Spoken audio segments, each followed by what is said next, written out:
Hello students, আশা করি প্রত্যেকে খুব ভালো রয়েছো।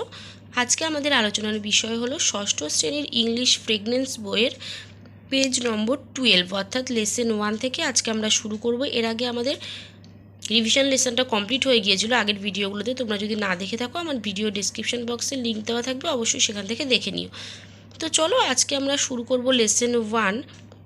তো সবার প্রথমে বলি, যারা চ্যানেলে নতুন অবশ্যই চ্যানেলটিকে সাবস্ক্রাইব করে রাখবে নতুন নতুন ভিডিওগুলো দেখার জন্য। ভিডিওটা ভালো লাগলে অবশ্যই একটা লাইক করে দিও। দেখো ফার্স্টেই কি বলছে, লেটস রিড, চলো পড়ি।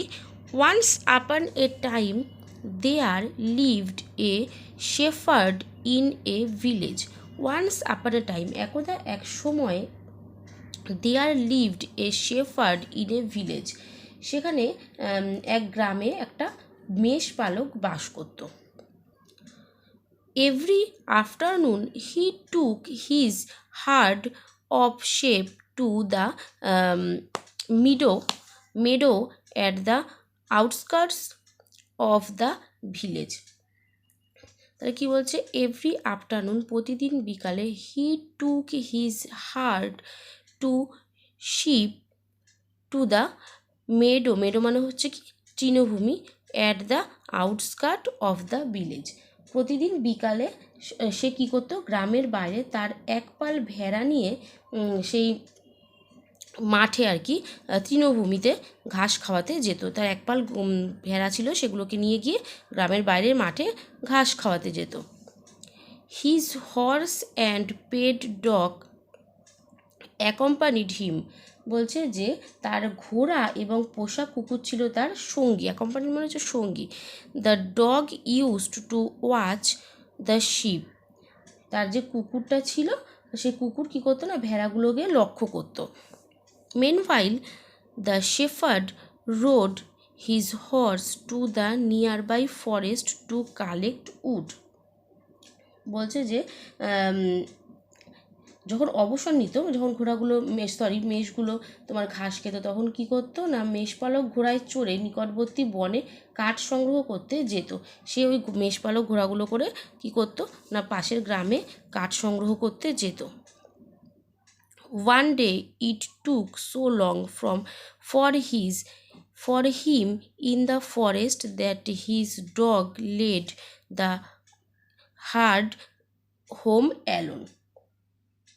বলছে একদিন বনে তার দীর্ঘ সময় লাগলো, ফলে কুকুর একাকী ভেড়ার পালককে পথ দেখিয়ে বাড়ি নিয়ে চলে গেল।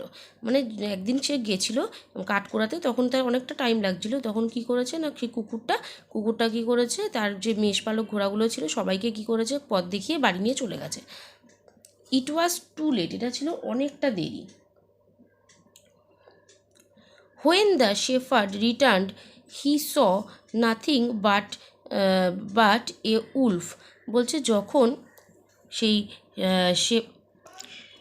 মেষপালকটা কী করলো না, রিটার্ন মানে ফিরে এলো, তখন সে দেখলো কিছুই নেই, শুধুমাত্র উলফ মানে হচ্ছে নেকড়ে ছাড়া সেখানে আর কিছুই নেই। He mistook the wolf as his dog, mistook মানে কি, মিস্টেক থেকে কথাটা এসছে, মিস্টুক মানে ভুল বুঝেছিল, সে ভুল বুঝেছিল দ্য উলফ সেই নেকড়েকে, অ্যাজ হিজ ডগ তার কুকুর ভেবে। ঠিক আছে, he tried to tie the wolf with a rope as a punishment for losing the herd, বলছে যে সে তখন কি করলো না, সেই ভেড়ার পালগুলোকে হারানোর জন্য তাকে সেই নেকড়েটাকে শাস্তি দিতে সে কী করলো, নেকড়েটাকে দড়ি দিয়ে শক্ত করে বেঁধে ফেললো। The Wolf attacked and chest him to the bank of A river, তা এবার নেকড়ে তাকে আক্রমণ করলো এবং নদীর পার পর্যন্ত তাড়া করলো।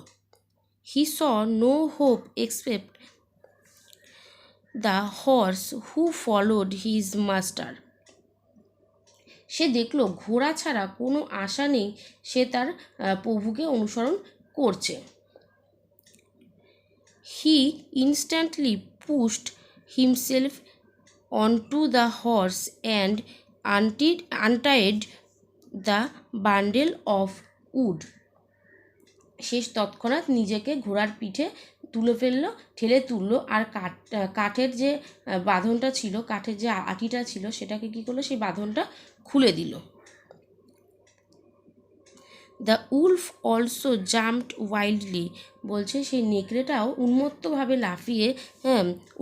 লাফিয়ে উঠল। It fell on the wood and slipped into the river, এবার কী করলো, সে কাঠের উপর উঠে পড়লো এবং পিছলিয়ে নদীতে পড়ে গেল। Then the shepherd safely came back home, তারপরে সেই মেষপালকটা কী করলো, নিরাপদে বাড়ি ফিরে আসলো। এবার চলে আসলাম আমরা পেজ নম্বর 13-এ। অ্যাক্টিভিটি 1 আছে, write in the boxes T for true and A for false. True false করতে দিয়েছে, তো দেখো ফার্স্টে কি বলেছে, the shepherd lived in a forest, এটা ফলস হবে কারণ শেফার্ডটা একটা কিন্তু ভিলেজে বাস করতো। তারপরে বলেছে he went to a meadow every afternoon, এটা ট্রু হবে। তারপরে বলছে he had a herd of sheep a horse and pet wolf, এটা ফলস হবে।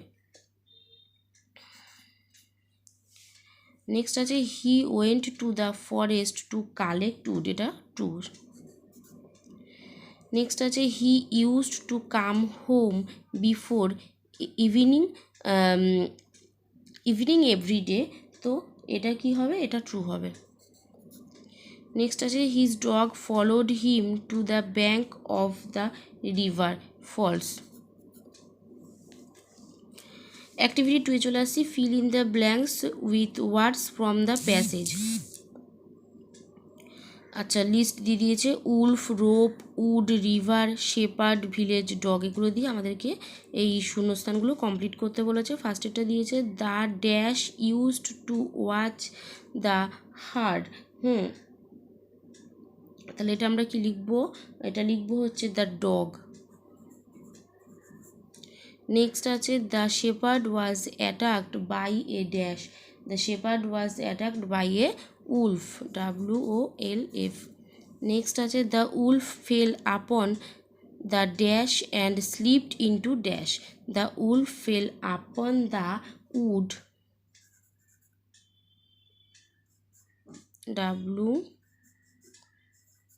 WOOD, wood and slipped into the river. Next আছে the forest was near the dash, the forest was near the river. Next আছে he tried to tie the wolf with a rope. আচ্ছা, একটা ভিলেজটা বাদ চলে গেল, তো রিভারটা repeat হবে না, the forest was near the village হবে, এটা VILLAG, ভিলেজ হবে, হ্যাঁ, এটা রিভার হবে না, ভিলেজ হবে। চলে আসলাম আমরা অ্যাক্টিভিটি 3-তে, বলছে right who did the following, বলছে যে নিচের কাজগুলি কে করেছিল সেটা লিখতে বলেছে। ফার্স্টে কি দিয়ে দিয়েছে, হেল্প বক্সে দিয়েছে the horse, the Wolf, the shepherd, the dog. তো প্রথমেটা দিয়েছে took the heard two the meadow, তাহলে এটা আমরা কি লিখবো, এটা হচ্ছে শেপার্ডটা করেছিল, ঠিক আছে, SHEPHARD, শেপার্ড। নেক্সট আছে lead the hard to the village, এটা হবে হচ্ছে দ্য ডগ। নেক্সট আছে চেস্ট দ্য শেপার্ড, এটা হচ্ছে Wolf, the Wolf. Followed his master, এটা হবে হচ্ছে horse, the horse. Returned home safely, এটা হবে হচ্ছে দ্য ডগ। তাহলে আজকের ভিডিওটা আমরা এখানেই শেষ করছি অ্যাক্টিভিটি 3-তে। নেক্সট ভিডিওতে আমরা পরের অ্যাক্টিভিটিগুলো থেকে আলোচনা করব। যারা ভিডিওটা দেখেছো অবশ্যই কিন্তু একটা লাইক করে চ্যানেলটিকে সাবস্ক্রাইব করে রাখবে। আজকের মতো এখানে টাটা, দেখা হবে নেক্সট ভিডিওতে।